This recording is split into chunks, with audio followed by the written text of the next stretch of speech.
နီနီခင်စောကိုဘလိန်နေကြတဲ့ဖွဲ့လေသူကလေးစားမွေးပြီးချင်းတော့ကလေသူခန္ဓာကွာတော်လေဝတ်တုတ်လာတော့လူတွေကပြောကြတယ်ပုံပြပန်းပြပါရညာတွေပြောကြအမလေးအဲ့ချင်းတော့ဘလိန်နေကြတဲ့လူတွေပဲရောက်ကုန်ပြီလေအခုကျတော့လက်လေးလေးမှဝဲလက်လေးလေးမှဝဲပြီးမှတကောင်လိုက်အားပေးနေကြတယ်လိုက်ဆိုနေကြတယ်နောက်ထပ်လို့ကောင်းလိုက်တာအတန်းကလည်းနော်အဆိုတော်ဆိုတကယ်အဲ့လိုမျိုးပဲသူတို့အဆိုတော်ဆိုတဲ့အတိုင်းပဲသူဆိုလိုက်တဲ့တခြင်းတွေကလည်းနင်တန်ကအားချတွားနိုင်ရဲ့အာကိုလေးတမလိုက်ကချင်လာနေပြီပြောစရာကောင်းလိုက်တာဘယ်လိုလို့အဲ့လိုမျိုးမြန်မြန်လေးဝိတ်ချနိုင်လဲမသိslim body ဈေးတွေများတောက်တာလမ်းပြင်ပေါ့ exercise တွေတောက်လို့နေမှာကြည့်ရတာ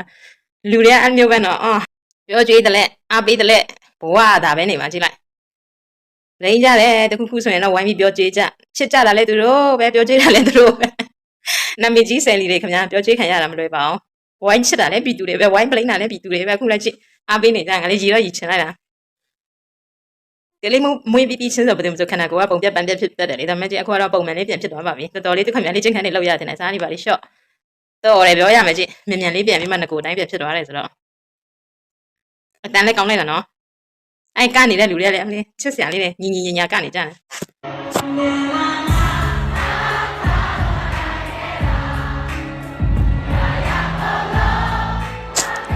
အနုပညာရှင်နဲ့အဆိုတော်တွေကိုချစ်တာလဲနင်းတို့ငါတို့လိမ့်တာလဲနင်းတို့ငါတို့သူတို့မရှိလဲနေလို့မရ